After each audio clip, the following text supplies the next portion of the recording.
Assalamualaikum warahmatullahi wabarakatuh.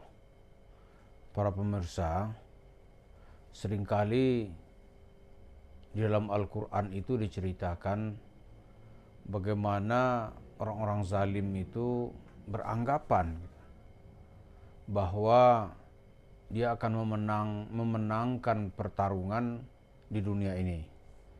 Tapi kata Tuhan tidak. Justru itu disebut dengan tadarruj, mengulur-ulur waktu. Nanti dia akan mendapat balasan yang sangat menyakitkan. Nah, Yusuf Mansur itu sampai sekarang ini banyak juga orang yang menanya, kok nggak ditangkap-tangkap gitu. Kalau memang dia bahkan dari gerombolan Yusuf Mansur juga bilang kalau memang dia bersalah pasti sudah ditangkap.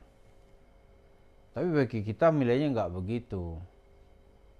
Kita melihat ini sekarang Yusuf Mansur di proyek warung steak and shake-nya ini dia seperti membangun tiang gantungan untuk dirinya. Dia dan komplotnya nanti akan digantung oleh pengadilan zaman. Apakah itu dalam bentuk orang-orang akan sadar lalu akan memberikan hukuman yang setimpal kepada dirinya? Karena sekarang ini walaupun pelan ya, tapi pasti banyak itu sektor usaha-usaha Yusuf Mansur itu sebenarnya sudah nggak jalan, udah kolab dia. Misalnya ya dulu dia itu bisa melompat dari satu masjid ke masjid lain, mengumpulkan apa yang disebut dengan harta sedekah. Tapi sekarang cerita sedekah-sedekah itu sudah ditutup mati. Sama seperti usaha Patreon-nya juga sudah ditutup mati. Dulu seorang jemaahnya yang mula-mula fanatik kemudian berubah menjadi antipati kepada Yusuf Mansur, katakanlah namanya Pak Suwarto gitu. Kata Pak Suwarto ini dulu tuh di kampung-kampung tukang beca, tukang bakso itu berharap benar itu. Maka kalau Yusuf Mansur ceramah katanya, tidak sampai 2 jam tuh dapat uang 3 goni. Bukan 3 karung ya, 3 goni. Bisa kali 1 goni itu kalau 1 miliar, kalau 3 goni ya 3 miliar. Sebentar dia. Tapi itu sekarang sudah ditutup gitu.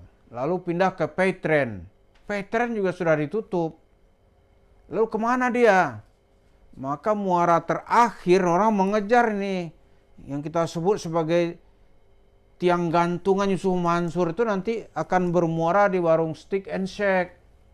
Bukan Yusuf Mansur sendiri, tapi dia dan komplotannya. Komplotannya yang memprovokasi orang untuk bersedekah, memprovokasi orang keluar duit. Karena Yusuf Mansur sendiri nggak bisa dia. Lihat aja ketika dia datang ke Hong Kong itu. Wah, itu pakai tim gitu. Kemudian ada tim penulis cerita, penulis skenario gitu. Lalu dimainkan oleh Yusuf Mansur dengan sangat hebat. Maka sekarang orang-orang bertanya, jangan-jangan tuh uang kami dulu gitu. Boleh nggak? Ya boleh aja. Di era transparan ya semuanya harus terbuka. Coba aja tuh saudara-saudara di sini yang pernah bekerja dengan orang asing, katakanlah orang bule gitu. Gaji disepakati akan dia bayar, misalnya gaji sebulan katakanlah 1.000 sampai 2.000 dolar gitu. 30 juta paling tinggi. Tiba-tiba karyawannya beli mobil, pasti dia tanya dari mana duitnya gitu. Kalau nggak bisa dijawab pasti dia bilang, oh, kamu pasti korupsi ini gitu. Nah, Yusuf Mansur sekarang itu di era keterbukaan orang mengejar. Iya kan? Orang mengejar.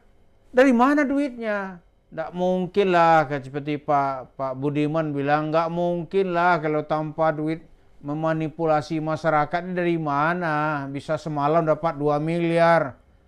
Itu di Patreon itu tuh banyak sekali orang antri. Ya kan?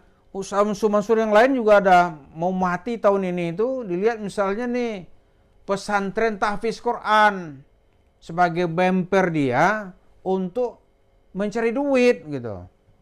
Itu nggak ada. Sekarang dia berharap itu di warung steak and shake.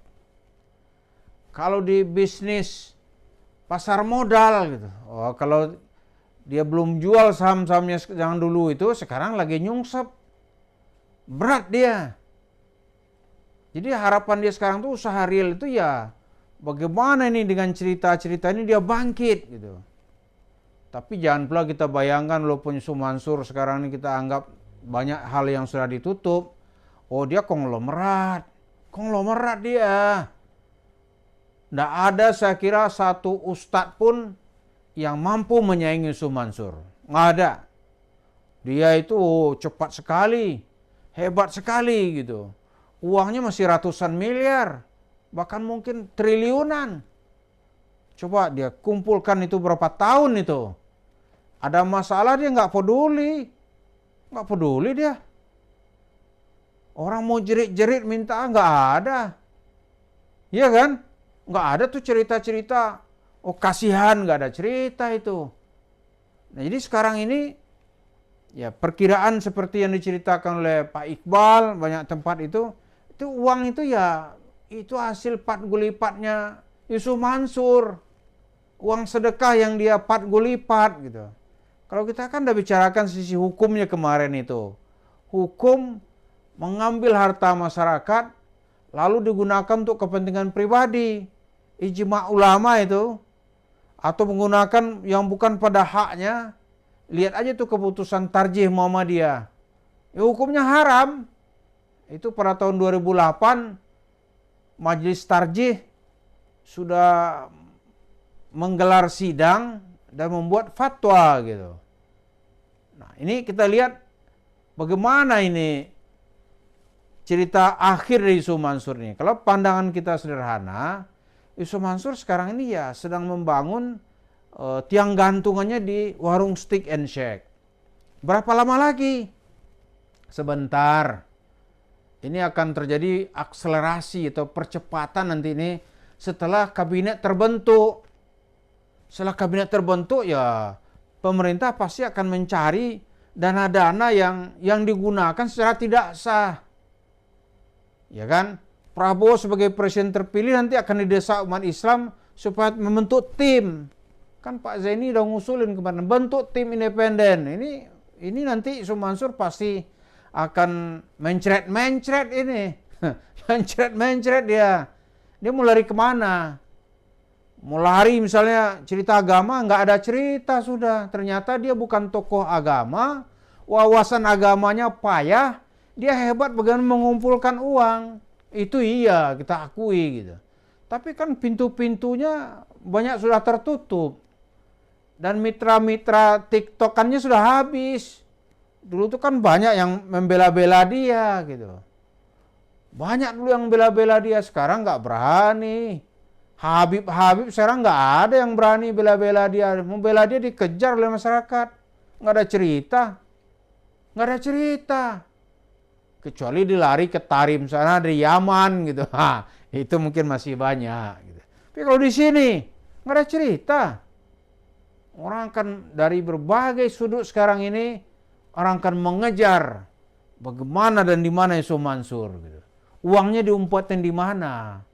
Karena duit paytren yang diobralkan oleh Yusuf Mansur kemana-mana, katakan sudah ada yang nawar 4 triliun, nggak dijual. Nah sekarang uangnya kemana? Kalau asumsi banyak orang gitu, dia larikan ke sini, nggak ada cerita itu. Kalau bisnis murni nggak mungkin. Kalau di kampung-kampung nih bisnis sama tuyul ini gitu. Atau bisnis sama kuntilanak. Iya kan? Jadi orang yang ke sana itu ya kawannya nanti tuyul. Jadi kita lihat ini adalah putaran terakhir Yusuf Mansur di mana nanti seperti dia sedang membangun tiang gantungan untuk dirinya sendiri dan komplotannya. Mari kita tunggu bagaimana perjalanan berikutnya. Terima kasih. Assalamualaikum warahmatullahi wabarakatuh.